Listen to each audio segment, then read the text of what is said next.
share with me sort of a bit of a, I think I've got your bigger picture, and I just want to add that I love the way that you triangulated your passion, your new passion for working with in community with immigrant groups, and also your purpose, which is education. Clearly, that's something that you've got great skills in.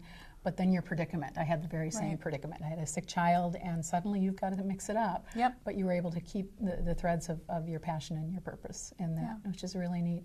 So give us a little bit of a highlight of where you're headed right now.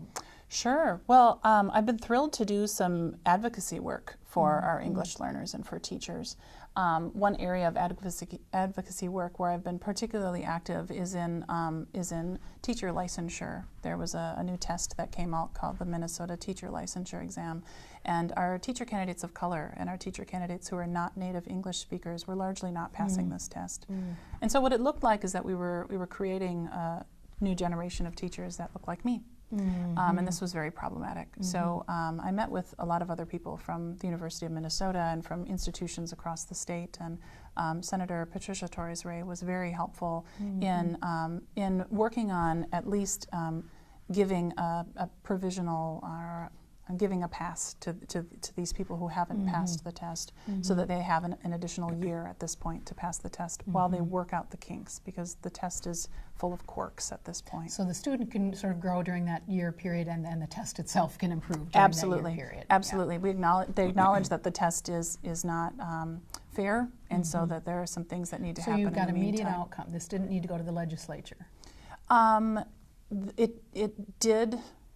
I guess I can't say where it happened, if it happened at Minnesota Department of Education or not. Fairly quickly, but it happened, yeah. The advocacy work started happening in June, over a year ago, and by the end of this last academic year, it came out that we were not going to be stopping teacher candidates who couldn't pass this test. Excellent. Yeah, and that was really wonderful because it was an effort that went forward from a variety of people. We had professors from St. Cloud State. We had people from our local immersion schools that were very concerned that Mandarin immersion was not going to have any teachers.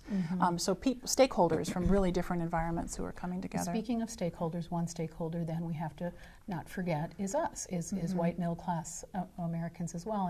And a complaint that some can have is, I want to be a teacher, and now the pool of competition has really been made it difficult, more difficult for me, or that's their perception.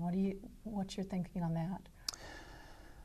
Well, I think that the tides are changing now. I mean, there was a time when it was very, very hard to get a job as a teacher here locally, that many of our teachers were leaving the state because there were no jobs here.